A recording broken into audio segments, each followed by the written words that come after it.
हाते कोण सांभाळी अखिल विश्व ब्रह्मनादमय आहे. कदाचित तू सामवेदाने मला उठविण्याचा प्रयत्न केला असशील, पण माझी समाधी तेवढी तटस्थ होती की कदाचित मला जागृती अवस्था आली नाही. याचा अर्थ शिवावर आवाज चढवून मला उठविण्याचा प्रयत्न गंगादेवी आपण करणार. काय आपली अपेक्षा? तुम्ही म्हणालात कदाचित तुम्ही प्रयत्न केला असता. केला असेल, कदाचित नाही, खरा प्रयत्न केला. सामवेदानं हा, मनापासून मी प्रयत्न केला. या विश्वात माझ्या डमरूतून 52 मात्रा निघाल्या. पहिला नाद या डमरू मात्रांचा. तेव्हा कदाचित मी ध्यानात असल्यामुळं मला आपली भावना आमच्यापर्यंत लहरी प्रगट झाल्या नसतील. आमच्या भक्तीच्या लहरी तुमच्यापर्यंत पोहोचल्या नाही. नाही. लहरी प्रगट झाली नाही. नाही. आमची भक्ती कुठेतरी कमी ठरली. तिला काहीच मोल नाही असंच म्हणावं लागेल.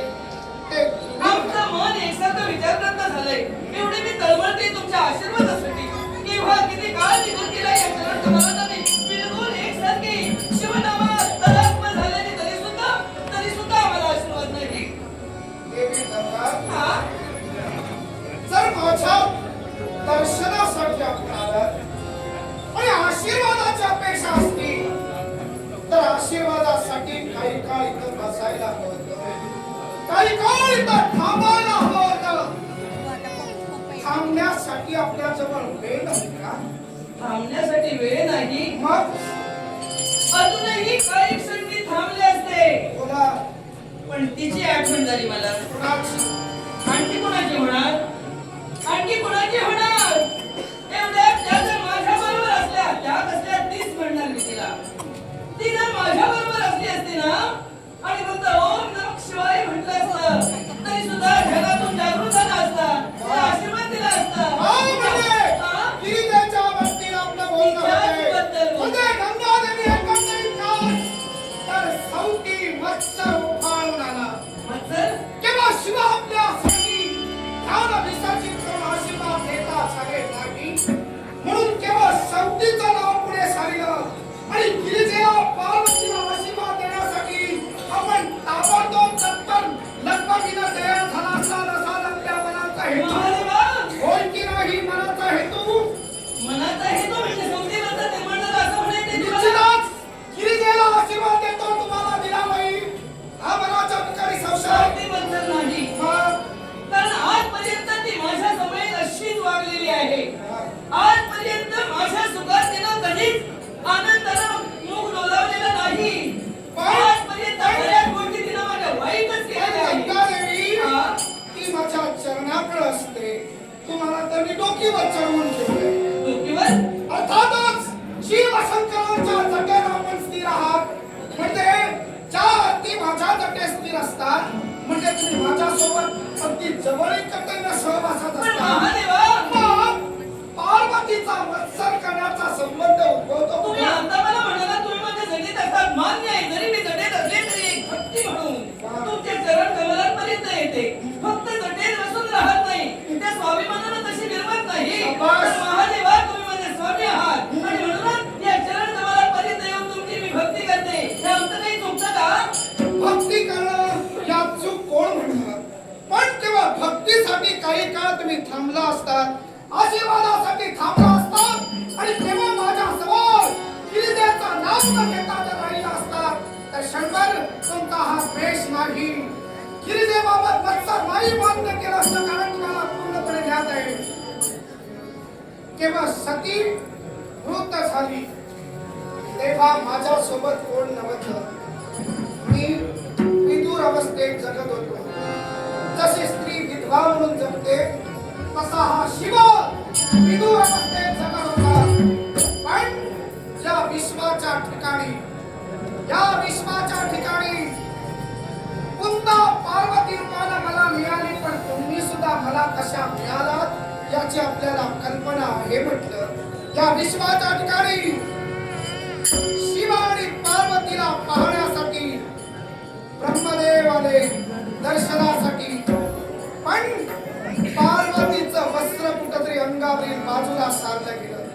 तेव्हा ब्रह्मदेवाने ते पाहिलं. ब्रह्मदेवांचं रेत स्खलन झालं. ते कुणाला समजू नये म्हणून डाव्या पायाच्या टाचेनं त्यांनी ते रगडिलं. पण ब्रह्मदेव हे मलिन झाले. ब्रह्मदेवांच्या शुद्धीकरणासाठी या विश्वातील अनेक देवतांना नव्हेच तर ऋषी मुनींना बोलविलं. त्यांनी केवळ त्यांना स्नान घातलं. ते स्नान त्यांच्या कमंडलूत पडलं. कमंडलूत जेवढं पाणी राहिलं ते कमंडलूतील पाणी ते घेऊन कुठे गेले?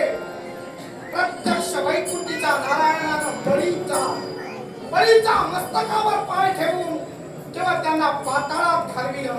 आणि बळीच्या इच्छेसाठी द्वारपाल म्हणून जो नारायण पाताळात राहिला त्या पाताळाच्या ठिकाणी ब्रह्मदेव गेले आणि वैकुंठीच्या नारायणाचं चरण घेऊन आले स्वर्गात. आणि त्यावर त्या कमंडलूतील पाणी ठेवलं. तेव्हा मंदाकिनी प्रवाह सुरू झाला आणि पाताळाच्या ठिकाणी भोगावती प्रवाह अशी ही स्वर्गीय गंगा शिवाची झाली. मग सांगा, ज्या शिवानं आपल्याला स्वीकारलं त्या शिवानं कधी पार्वती नदीला तुझा भाव केला का? भाव केला नाही. मग पण मला हे सगळं आताच काही क्षणापूर्वी तुम्ही म्हणालात की सौती मंत्राचा वापर तुझ्या निर्माण झालाय. तू सौती मंत्र करते, उभा सौती मंत्र मी करत नाही. कारण सुद्धा तशीच आहे. आजपर्यंत निवडणुकीमध्ये आनंदाचा धरण्याचा प्रयत्न केला. शिवनामात तदात्म झाले तेव्हा त्या शिवनामापासून मला ते नव्वदने सुद्धा केलं आहे. कसं काय? स्पष्ट करून सांगा मला. तुम्हाला नाही का माहित? आरोप तिच्यावर केला म्हटल्यानंतर तिच्याकडून घडलेली अनुचित कृती तुमच्या मुखातून मला समजायला मग महादेवा आठवा. तुम्ही म्हणता स्पष्ट करून सांगा. आठवा, गौतम ऋषींच्या आश्रमाजवळ तिने गुराख्याच्या रूपात गजाननाला पाठविलं आणि मातेचा आशीर्वाद घेऊन गजानन गुराख्याच्या रूपाने तिथपर्यंत आला. आणि त्या गुराख्यानं काय केलं हे तुम्हाला माहित नाही का? मग सांगा, त्या गुराख्यानं तिथं जाऊन काय केलं याची जर आठवण तुम्हाला असेल तर गौरी मातेनं आजपर्यंत मत्सरानं वागल्या नाही असं तुम्ही तरी निदान म्हणू नये. वा, म्हणजे अगदी आमचा कळीचा मुद्दाच धरला. हे गंगा देवी, केवळ तुम्हाला पार्वती मातेनं मृत्यूलोकात जायला भाग पाडिलं. पण त्या अगोदर तुम्ही मृत्यूलोकात गेला होता. तुम्ही मृत्यूलोकात भगीरथ राजांसाठी केवळ तुम्ही भागीरथी म्हणून गेला होता. पण पुन्हा तुमचा प्रवाह लुप्त होईल या उद्देशानं तुम्ही विचारात होता. पण शेवटी लुप्त प्रवाह झाला. तेव्हा 12 वर्षाचं अवर्षण पडलं गेलं. या 12 वर्षाच्या अवर्षणाच्या वेळी साडीचं धान्य गौतम ऋषी आपल्याकडे फिरत होते आणि ते 12 घटकात उगवत होतं. आणि त्याच साडीचं धान्य अन्न शिरवून समस्त भक्षण करत होते आणि केवळ उपासमार थांबवत होते. तेव्हा पार्वतीनं गिरिजनं केवळ गजाननाला पाठविलं. गजाननानं जयादासीला गायीच्या रूपानं पाठविलं आणि गायीच्या रूपात असताना गौतम ऋषींनी त्या गायीला चारा खाल्ला. गायीला साडीचं धान्य खाल्लं म्हणून तारण केलं आणि याच्याच भोग म्हणून महादेवा त्याच गौतमांच्या ठिकाणी गायीला ताप मारिलं गेलं. हत्या भक्तीचे पाप दूर करण्यासाठी पुन्हा या गंगेला मृत्यूलोकात नेण्याचं ठरविलं गेलं. त्या गौतमाने मला प्रसन्न करून घेतलं. पण आम्ही आमची जटा एक दिलीच्या जटेत तेव्हा तुम्हाला मी पहिल्यांदा स्थिरावलं होतं. भगीरथाने तुमची मागणी केली होती तेव्हा भगीरथाला सांगितलं होतं, गंगा जर मृत्यूलोकात आली असेल, मृत्यूलोकात महापूर येईल, तेव्हा मी माझ्या जटेत तुम्हाला स्थिराविलं होतं. एक जटा जशी भगीरथाला दिली तशीच जटा तेव्हा गौतमांना दिली. गौतमांबरोबर तुम्ही चालू लागला आणि अखेर जाताना तुम्हाला प्राशन केलं ते जन्म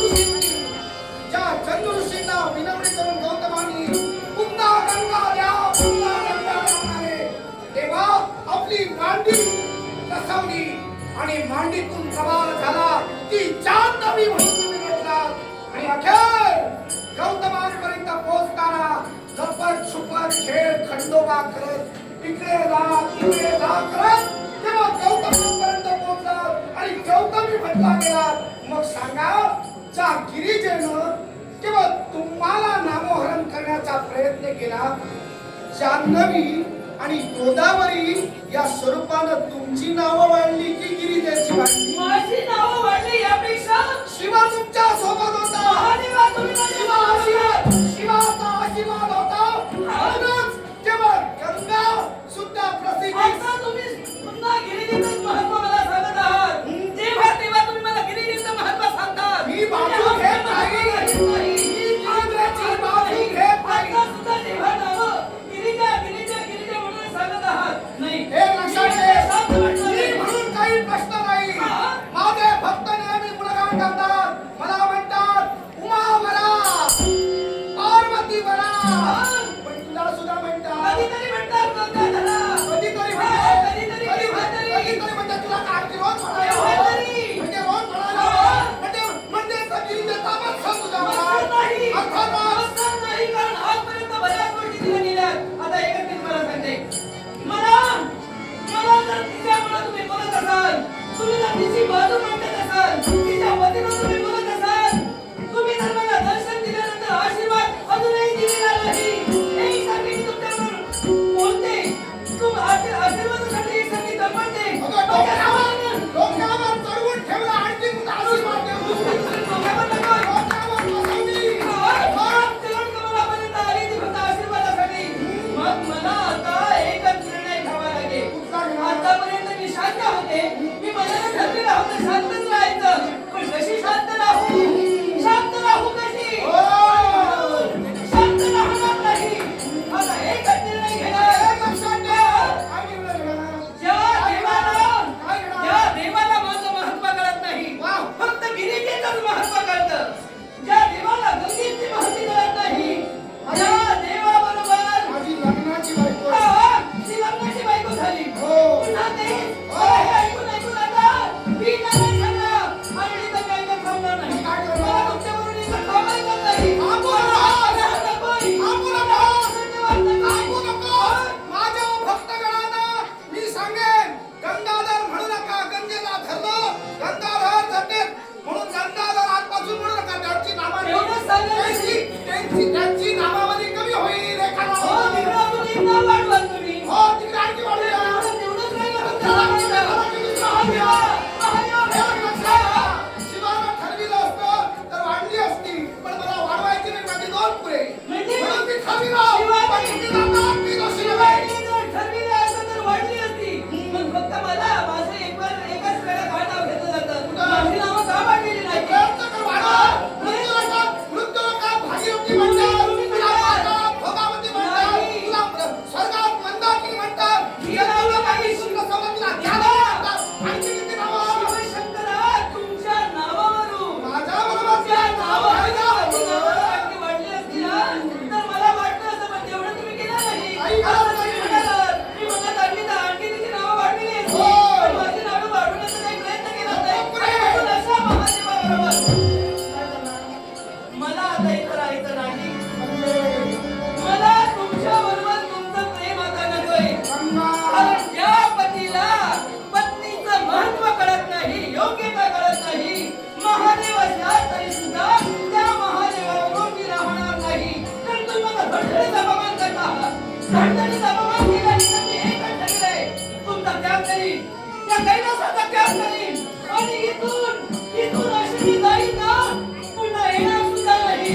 कारण इथं जर माझं महत्व नसेल, इथं जर माझी योग्यता नसेल, सारखं फक्त गिरिजीचं नाव घेत असेल, तर इकडे नाही प्रवाह वाढले तरी चालतील. पण तिकडे खाली जाऊन प्रवाह जाता एक एवढे सांगते. वाढवशील, नद्या उत्पन्न करशील, नावा तुझीच घेणार. पुन्हा पाण्याचा जलस्रोत मुद्दा नाही. पुन्हा मला खिजवण्याचा तुम्ही प्रयत्न करता.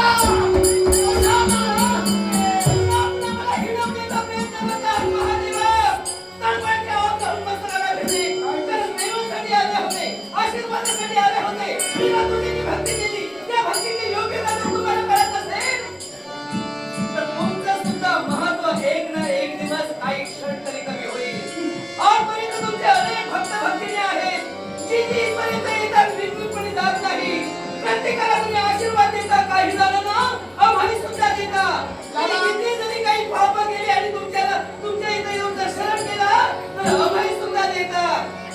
भीमाशंकरा मी जाता जाता एकच सांगते, महादेवा या गंगेचे शब्द ऐका.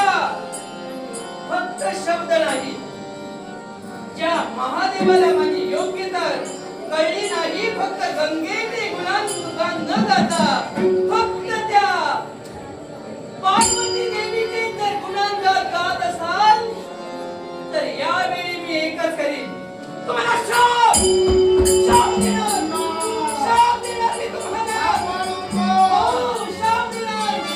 आज माझं महत्व नाही, माझी योग्यता तुम्हाला कळत नाही, माझं महत्व कळत नाही. तुमचं मात्र महत्व सगळ्यांना माहितीये, पण म्हणून तुमचं एक ना एक दिवस काही क्षण तरी महत्व कमी होणार. आणि ते कसं आणि ते कोणत्या पद्धतीने असेल, या गंगेचा शाप कोणता असेल. आतापर्यंत तुम्ही कुणाला तरी अभयदान देत होता, याच्या पुढे जर कुणाला तुम्ही अभयदान दिलात, सर्वांनाच नाही, याच्या पुढे तुम्ही